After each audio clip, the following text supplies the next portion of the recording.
Hi ඔයාමගේ channel එකට අලුත් කෙනෙක් නම් මම හසිඳු දැනට සබරගම වෛද්‍ය පීඨයේ දෙවන වසරේ ශිෂ්‍යෙක් විදියට ඉගෙන ගනිමින් ඉන්නවා. මම මේ වීඩියෝ එකෙන් අරගෙන එන්න හැදුවේ දැන් 2025 එලෙවල් ලියන අය ඉන්නවනේ 2025 එලෙවල් ලියන අයට දැන් තියෙන ඉතාමත් කෙටි කාලයක් මාස 5ක් හෝ 6ක් වගේ කෙටි කාලයක් තියෙන. ඒතකොට මේ මාස 5 අය ඵලදායී ලෙස වැඩ කරන්න කොහොමද කාලය කියන එක ඉතිරි කරගන්න විදියට අපි වැඩ කරන්නේ කොහොමද කියලා මම මේ වීඩියෝ එකෙන් ඉතාමත් කෙටියෙන් අරගෙන එන්නම්. එහෙනම් අපි යමු වීඩියෝ එකට. වීඩියෝ එකට යන්න කලින් මම කියනවා channel එක subscribe කරන්න, like කරන්න, share කරන්න කියලා. ඒක තමයි කාලය කන. ඒ කියන්නේ ප්‍රධානම කාලය කන ටිකක් තමයි ෆෝන් එකේ තියෙන්නේ. හරිද? ඒතකොට ෆෝන් එකේ තියෙන social media ටික Facebook කියයි, TikTok කියයි, Instagram කියයි ඔය වගේ නොඑක් මොනවා හරි තියෙන ඔය ෆෝන් එකේ social media කියන්නේ ඒ level ට අදාළ නොනේ. හරිද? සාමාන්‍යයෙන් YouTube නායින් කරන්න ඕනේ නැහැ කියන්නේ මේ YouTube එකේ අර අපි පේපර් බලනවා කියයි ඊට පස්සේ ඩිස්කෂන් අරඹන ඒව තියෙනවනේ ඒව ඇරෙන්න ඉතින් YouTube එකේ වෙනව බලන්නත් එපා ඊට පස්සේ අර ඒ කියන්නේ ඒ level වලට අත්‍යවශ්‍ය නොවන මොන හරි app තියෙනවනේ ඒ ටික uninstall කරලම දාන්න. ඒ කියන්නේ app ටික delete කරලා දාන්න මාස 6කට 5කට වගේනේ තියෙන්නේ. ඒක අංක 1ට ඊට පස්සේ ඒකේ අර අපි නොදැනුවත්ම ලොකු කාලයක් අපිට ඉතිරි කරගන්න පුළුවන්. හරි. ඊට පස්සේ ඊළඟ එක තමයි දැන් ඒ කියන්නේ සමහර අයට නිින්ද කියන්නේ කොහොනේ. හරිද? මම කියන්නේ නිදි මරන්න කියනව නෙමෙයි. හරිද? ඒ කියන්නේ සාමාන්‍යයෙන් තමන් අඩුම රිසල්ට් එක නම් ඉන්නේ පැය 3ක් වගේ පැය 4ක් වගේ නිදාගෙන එක දිගට වැඩ කරාට එහෙම අවුලක් නැහැ. හරිද? ඔක මැරෙන්නේ නැහැ අඩුවෙන් නිදාගත්තා කියලා. හරිද? ඊට පස්සේ එක්සෑම් එකෙන් පස්සේ හොඳ නිදා ගන්න පුළුවන්. හරි. මම කියන්නේ මෙහෙමයි. පැය 6ට වඩා නම් නිදා ගන්න එපා. සමහර අය ඉන්නෝ මෙහෙමයි දෙයි කියලා කියන්නේ සාමාන්‍යයෙන් යාට පැය 6ක් පැය 5ක් නිදා ගන්න. නිදා ගන්න දවස් අර ක්‍රියාශීලී වැඩ ගන්න බැරි එහෙම කට්ටිය ඉන්නවා. මම කියන්නේ එහෙම ඇරෙන්න හරිද? පැය 6කට වඩා නම් නිදා ගන්න එපා. ඒ කියලා කියන්නේ සාමාන්‍යයෙන් දනෝ දවසට පැය 24නේ තියෙන ඔය 24න් අනිවාර්යයෙන්ම පැය 6ක් අයින් කරන්න වෙනවා අපිට හේතුව නිින්ද නිසා. හරිද? නිදා ගන්න එක අත්‍යවශ්‍යයිනේ. හරිද? ඒක ඊට පස්සේ කෑමට බීමට හොයනකොට පැය 10ක් විතර ඕක අයින් වෙනවා. හරිද? ඒක නිසා තමයි කියන්නේ නිින්ද පැය 6ට වඩා වැඩි කරන්න එපා කියන එක.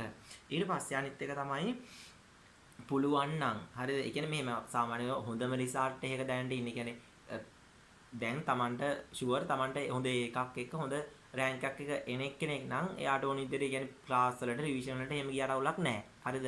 දැන් ඔයා හිතන්න මෙහෙම ඔයා ඉන්නේ C මට්ටම ඔයා ඉන්නේ F මට්ටමක නම් ඔයාට තව කවර් කරගන්න ටිකක් තියෙනවනේ. දැන් ඒ ටික නෙමෙයි රිවිෂන් එකේ කරන්නේ. රිවිෂන් එකේ සර් කරන්නේ සර්ට කරන්න තියෙන ටික සහ සර්ට ඕනි ටික කරන්නේ. එතකොට ඔයාට ඕන ටික නෙමෙයි පන්ති කරන්නේ. එතකොට ඔයා දැනගන්න ඕනි ඔයාගේ F එක එක්ක පාස් එකක් C එකක් ඒක B එකක් A එකක් කරගන්න ඕන. C එක හොඳ A එකට යන්න ඕන. C එක හොඳ B එකට කරගන්න ඕන. තමන්ට තව අඩුපාඩු තැන් ටිකක් ඔයා දන්නවනේ. අන්නේ අඩුපාඩු ටික පුළුවන් නම් ගෙදර ඉඳගෙන කවර් කරගෙන ඒත් එක්කම පාස් පේපර් ටික කරගන්න. ඒ කියන්නේ අර පන්ති යන ප්‍රමාණය අඩු කරලා ඒ කියන්නේ තමන් සාමාන්‍යයෙන් තමන් දන්නේ තමන්ගේ රිසල්ට් එක ඒ රිසල්ට් එක තව හොඳ අකුරකට කියන්නේ C එක ඒක එහෙම කරගන්න තමන් දන්නේ තමන් තව මෙන්න මේ පාඩම් ටික කරගත්තොත් හොඳයි කියලා. ඒ පාඩම් නම් යන්නේ මේ දවස්වල රිවිෂන් එකේ පේපර් ක්ලාස් එකේ ඔයා ඒකට යන්න. ඒ ටික නෙමෙයි නම් කියන්නේ ඔයාට පුළුවන් ටික නම් රිවිෂන් එක කියන්නේ ඇත්ත රිවිෂන් එකට ගිහිල්ලා වැඩක් නැහැ. හරිද? ඔයාට බැරිම ටික නේ ඔයාට තියරි තව වෙලා නැති ටිකක් නම් රිවිෂන් එකේ යන්නේ රිවිෂන් ගියා කියලා තේරෙන්නේ නැහනේ. සර් උඩින් ටච් කරගෙන යන කෙනේ කරන්නේ. ඒ කියන්නේ මුලින් ඉඳලා පැහැදිලි කියලා දෙනවා අවුලක් නැහැ. අර එහෙම නම් කරන්නේ රිවිෂන් එකේ රිවිෂන් එකට ගිහිල්ලා වැඩක් නැහැ. හරිද? ඔයා ගෙදර ඉඳගෙන ඔයාට කවර් කරගන්න තියෙන ටික කවර් කරගන්න පාස් පේපරුත් කරන ගම. දැන් ඒ කියන්නේ ආයේ ඔයා පාඩම ඉවර වෙනකන් ඉඳලා පාස් පේපර් ගන්න එහෙම එකක් නැහැ. දැන් ඔයාට බැරි ටිකත් ඔයාට කවර් කරගන්න ගමන් ඔයා පාස් පේපර් ටිකත් කරගෙන යන්න ඕනේ. හරිද? ඒක අනිත් එක. ඊට පස්සේ මම කරු වැඩක් තමයි ඒ කියන්නේ එක්සෑම් ලඟ වෙලා නේ මම ඒක මුලින් ඉඳලම කරා. ඒක කියන්නේ ඔයා මෙහෙම හිතන්න ඔයා පුළුවන් නම් පාඩම් කරනකොට ඔයා මෙහෙම හිතන්න. දැන් ඔයා ගමු අපි කෙමිස්ට්‍රි ගමු. ඔයා කෙමිස්ට්‍රි නම් දැන් පාඩම් කරන්න පටන් ගත්තා හිතමු අපි 8ට පාඩම් කරන්න පටන් ගත්තා හිතමු. 8ට පාඩම් කරන්න පටන් ගත්තොත් පුළුවන් නම් ඒ පාඩම් කරන්න පටන් ගත්ත ටයිම් එක තියෙනවනේ. දැන් ඔයා හිතන්න මම 8ට පාඩම් කරනවා. මම මේ කොලේක ලියනවා සාමාන්‍යයෙන් මම 8ට ඒ කියන්නේ 8යි AM PM එහෙම කොලේක ලියලා මම උනේ පාඩම් කරනවා. හරිද? පාඩම් කරලා මම දැන් උනේ පාඩම් කරලා මට මහන්සි මං කාමරෙන් එළියට යනවා කියලා හිතන්න ඕනේ. ඒ කියන්නේ පාඩම් කරලා ඉවර දැන් ආයෙ පොතක් අල්ලන්නේ නැහැ. එතකොට 8:40 නම් මම පාඩම් කරා. ආයෙ කාමරේ කියන්නේ පාඩම් කරලා ඉවර වෙච්ච ගමන් ආයෙ අර ඉස්සරහ ලියනවා. ඒ කියන්නේ 8 ඉඳලා 8:40 නම් කෙමිස්ට්‍රි පාඩම් කරා කියලා මම ලියනවා. ඊට පස්සේ මම ආයෙ කන්නෝ බොන්නෝ මොකක් හරි එකට ගියානේ. එක්ක පන්ති ගියා. පන්ති ගිහලා ආයෙ වෙල මම පාඩම් කරන්න පටන් ගත්තා කියනකො 9ට. දැන් 8 මාට ගිහපුව 9ට. ආයෙ මම කොලේ ලියන 9. 9 ඉඳලා ආයෙ පාඩම් කරා හිටමු 10 වෙනකම්. අන්න 10 වෙනකම් පාඩම් කරන මම 10 ලියනවා. ඊට පස්සේ අතන පැය එකකුයි විනාඩි 40කුයි මම පාඩම් කරානේ. එතකොට මම දවස ඉවර වෙනකොට අන්න එහෙම හදාගෙන මම බලනවා පැය කොච්චර මම පාඩම් කරාද කියලා. හරිද? පැය කොච්චර පාඩම් කරාද කියලා බලනවා. එතකොට හිතනවා දවසට මම අද පැය 5යි පාඩම් කරලා තියෙන්නේ. ඇත්තටම පැය 5 කියන එක මදිනේ. එක්සෑම් එක තව මාස 5ක් හෝ 6ක් තියෙන්නේ. ඔක උපරිම කාලෙ කිව්වොත් මාසයයි කාලය යන්නේ. මාසෙට වඩා නම් කාලය යන්නේ නැහැ. හරිද? එතකොට ඔයා බලන්න ඕනි අද පැය 5යි නම් පාඩම් කරේ. හෙට ඔයා අනිවාර්යෙන් බලන්න ඕනි පැය කීයක්ද?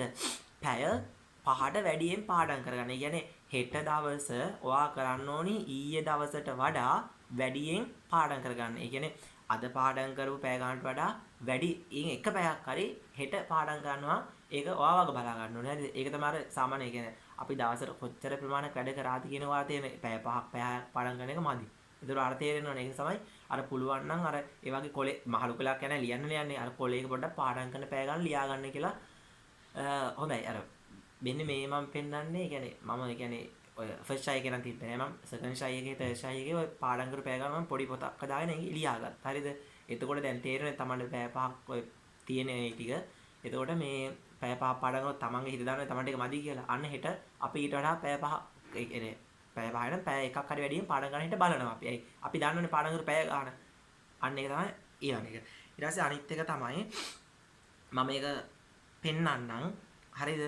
මේ ඔයා වගුවක් ගහගන්න ඉස්සලා හරිද? වගුවක් ගහලා ඔයා මෙහෙම හිතන්න ඔයා වගුවක් ගන්න හරිද? ඔයා වගුවක් ගහලා දැන් ඔයා හිතන්න ඔයා පොඩක් බලන්න දින දැන් අද නම් ඔයා මේ වීඩියෝ එක බැලුවේ පුළුවන් නම් අද ඉඳලා ඔයා හිතන්න එක්සෑම් එකට තියෙන දින ගාන පොඩ්ඩක් බලන්න. ඔයා හිතන්න දින 50ක් අපි තුමු දින 50කට තියෙන්නේ කියලා. එතකොට ඔයා ටිකක් පේන A4 කොලයක හරි ටිකක් ලොකු කොලයක කොටු 50ක් ඇඳ ගන්න. හරිද? කොටු 50ක් ඇඳලා උඩම තියෙන කොටුව තියෙන්නේ. උඩම තියෙන කොටුවේ 50. ඊළඟ කොටුව 49, 48, 47 වගේ එහෙම අඩුවන පිළිවෙලට ලියාගෙන එන්න. ඊට පස්සේ දවසකට නිදා ගන්න කලින් එක කොට්ට කපලා නිදා ගන්න. දැන් හිතනවා අද දවසේ ඉඳලා එක්සෑම් එකට තව දවස් 50යි තියෙන්නේ. හරිද? අද මං අර කොට ලියුනේ 50, 49, 48 එහෙම ලියුවනේ. එතකොට අද නිදා ගන්නකොට මම 50 කොට කපනවා. හරිද? එතකොට ඔයා හෙට නැගිටිනකොට ඔයාට පේනවා. හැට පේනවනේ මේස ගාවින් හරි කොහෙන් හරි අර ගන්න. පේන තැන ඊවට පේනවා තව දවස් එක්සෑම් වල තියෙන 48යි. ඊට පස්සේ 30යි. 20යි. එතකොට Tamanට අර පාඩම් කරන්න හිතෙනවා. හැමතිස්සෙම තේරෙන එක්සෑම් එකට තව දින එන්න ලං වෙනවා කියන එක තේරෙනවා. හරිද? ඒක එකක්. ඊට පස්සේ අනිත් එක තමයි පුළුවන් නම් මේ දවස් ටිකට ඒ කියන්නේ ඔය එක්සෑම් එකට යනකොට Tamanට තේරෙනවා ඒ කියන්නේ Taman වැඩ කරා කියන එක. ඒක තේරෙන්න පුළුවන් නම් පෑන් තියෙන්නේ. ඔයා ලියන පෑන් ඒ ටික එකතු කරගන්න. ඒ කියන්නේ ඔයා ලියලා ඉවර වෙච්ච පෑන් තියෙනවනේ පෑන් එකතු කරගන්න. හරි එකතු කරලා මේසයක් ළඟින් වගේ තියාගන්න. එතකොට ඔයා බලනවා ඉක්මනින් මොන හරි එක්ක බයෝ එසේ එකක් හරි වෙන්න පුළුවන්. තව මොන හරි ෆුල් පේපරයක් හරි කරලා පෑන් ඉක්මනින් ඉවර කරගන්න බලනවා. හරිද? එතකොට කරන වැඩ ප්‍රමාණයත් වැඩිනේ. අනික ඔයාලට පේනවා එක්සෑම් එක ලඟ වෙනකොට ඔයා හිතනවා පෑන් 100ක් 50ක් වගේ ඉවර කරලා තිබ්බනම්. එතකොට ඔයාලට එක්සෑම් එක යනකොට බය නැහැ. මම මෙච්චර පෑන් ගොඩක් ඉවර වෙන්න මම වැඩ කරලා තියෙනවා. හරි. අන්න ඒ ටික පොඩ්ඩක් මේ මාස 5-6 ඇතුළත කරන්න. ඊට පස්සේ අන්තිමේම කියන තියෙන්නේ ඔයාට තියෙන්නේ ඊටමත් පොඩි කාලයක්. හරිද? ඔයාට ඔක මාස 6ක් මාස 5ක් ලොකු කාලයක් වගේ දැනුණට ඔක මේ පැත්ත බලලා මේ පැත්ත බලනකොට ඉවර වෙනවා. දැන් උදාහරණයක් වශයෙන් අප්‍රේල් මාස ගන්නකො අප්‍රේල් වලට අවුරුදු වලට සතියක් දෙකක් යනවා. ආයි මැයි වලට වෙසක් කියලා දවස් දෙක තුනක් ඔතන මේ වෙනවා. හරිද? ඊට පස්සේ ඔයා නිදා ගන්න ඒවායේ පන්ති යන ඒවා ඔක්කොම මේව කරොත් ඔයාට මාස 6ක් වැඩ කරලා නැහැ.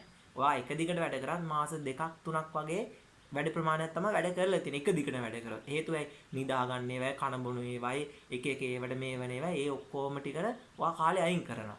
හරිද? ඒක නිසා මේ මාස 6 A level වලට විතරක් අංක 1 ફોකස් එක දීලා ඔයා වැඩ කරන්න. ඒ කියන අර සෝෂල් මීඩියා එහෙම ඔක්කොගෙම ඈත් වෙලා මේ දවස් ටික ඉන්න. හරිද? මාස 5ක් හරි 6ක් වගේ කෙටි කාලයක් තියෙන මේ මාස 5ේ ඕනයක් කරගන්න පුළුවන්. ඉතින් එක්සෑම් එක හොඳට කරගන්න මම මේ වීඩියෝ මෙතන ඉවර කරනවා. තව වීඩියෝ එකක් අරගෙන එන්නම් මම මේත් එක්කම.